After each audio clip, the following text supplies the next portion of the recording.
Is hoarding, Grace, a form of OCD, or is it its own disorder, if you will? It is its own disorder, but there is some aspects of the OCD.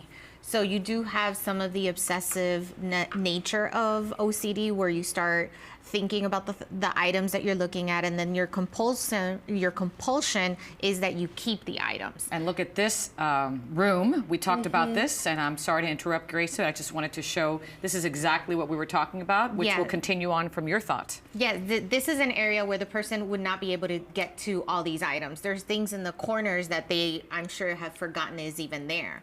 And that's usually one of the things that happens. So they can't get to that sliding glass door, for example. They can't air their house open because they can't open the windows. So those are some of the things that start occurring. And if we can go back to that picture, Ed and Gil, we actually have another director with us today as well. In this picture, the picture actually of the room, people hoard different things, as we've been talking about. Some may hoard jars, pots and pans.